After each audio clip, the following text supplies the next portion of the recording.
You know that you should play 40 lands. You just don't want to because you'd rather play more interesting cards. And then you go online and hear other people say that 36 or even less than that is enough, and so you go with a conservative 37. But here's the thing. That's bullshit. All the ramp in your deck is pointless if you miss a land drop. Not only that, but you're here to play Magic, right? When you're competing in like a competitive tournament-style environment, then playing a lower land count can make sense, because you're just willing to take the risk. You're gambling anyways, might as well go a little harder to make the high roll stronger. But outside of that, in Social Commander, when you just want to hang out with the homies, if you play fewer lands, you will have more non-games where you're just not participating. And that sucks. I don't want that for you. I want you to have fun. I want you to be able to play Magic. Your highest priority in deck building for Bracket 2, Bracket 3, Social Commander should be consistency.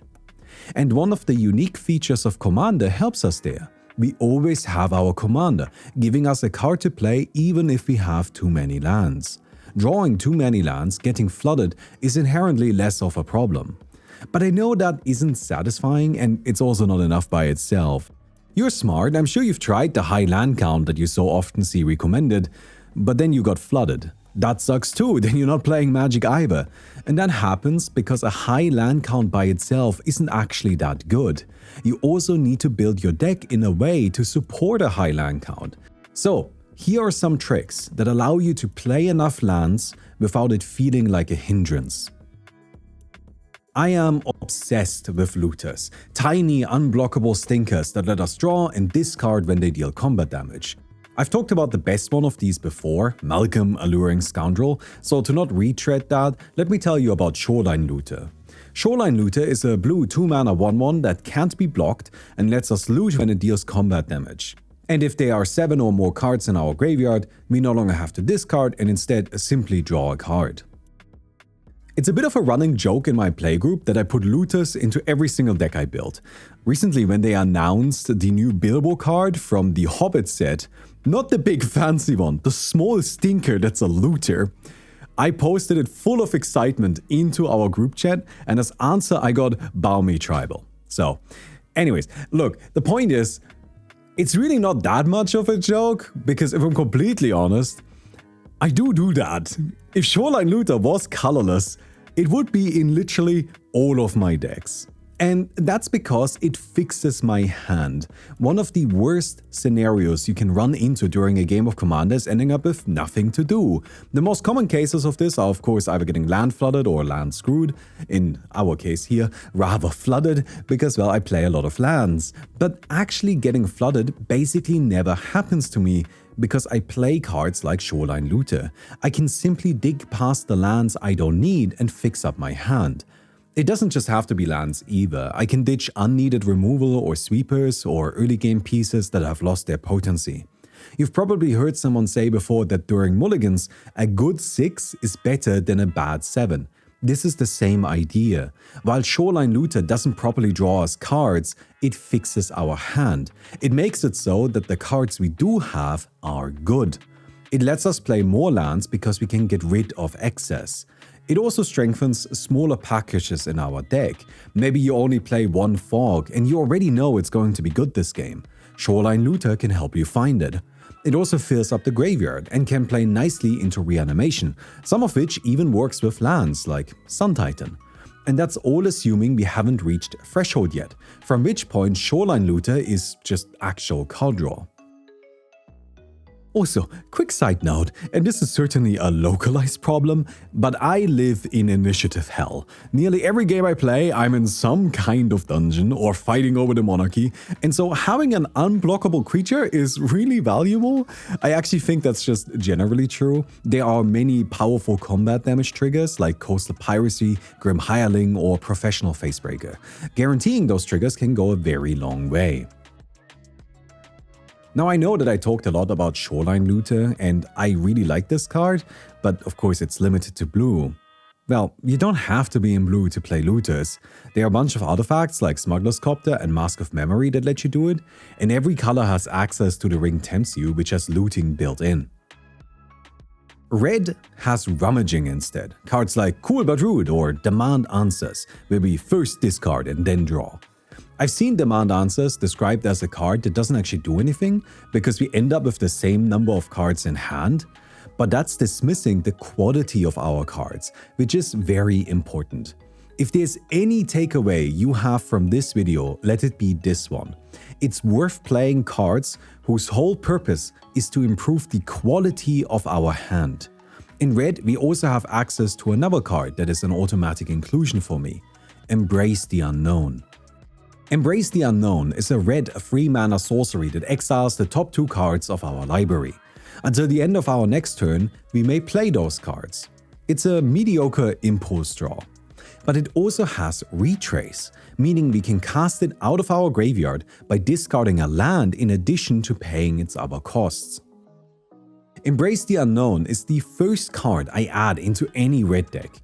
I know that it looks kinda mid, and let me be honest with ya, it mostly is. Ren's Resolve is just better when we play it from our hand, but that's the point, isn't it? We're not planning on playing Embrace the Unknown from our hand.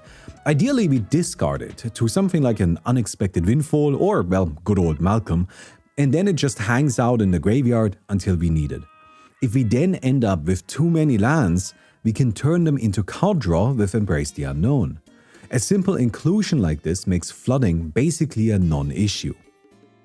I love a Retrace. It's such a nice mechanic to make sure we've always got something to do. Throes of Chaos, Formless Genesis, Spitting Image, Worm Harvest, even Una's Grace. Yes, these aren't the most powerful spells, but they are spells. If we choose ones that work within the context of our deck, then they can even become quite strong.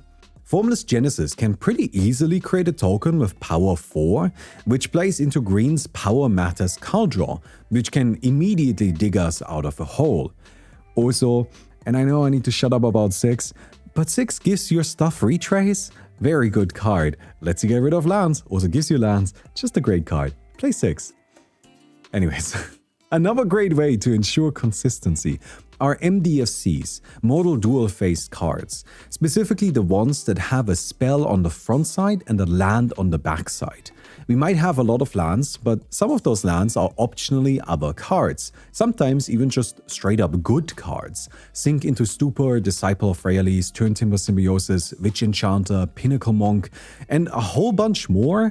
There are actually just a lot of really good MDFCs, like perfectly playable cards by themselves. Totally solid inclusions in many decks that also cover for missing land drops. We can either use them as a spell, or if we need our land, they are right there.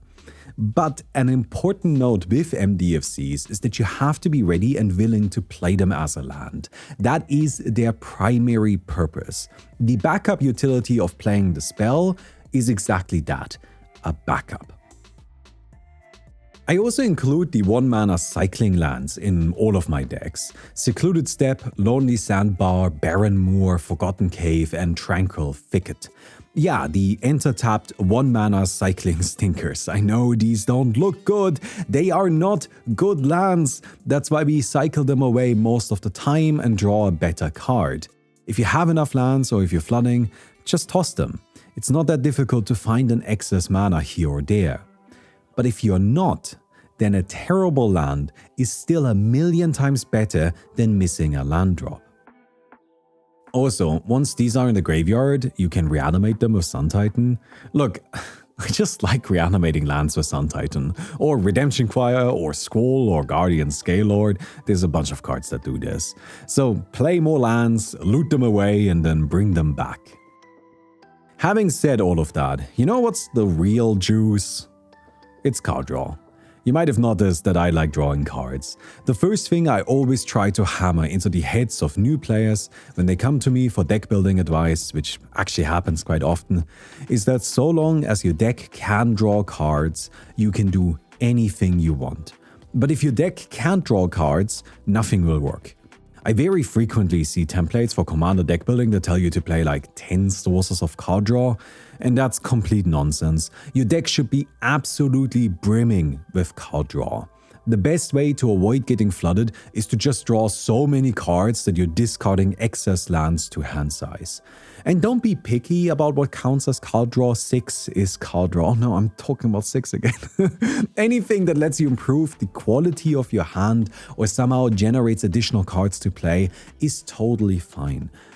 Be broad in your card draw interpretation and then include a ton of it, and you will see that your deck just plays smoothly. You'll always have something to do.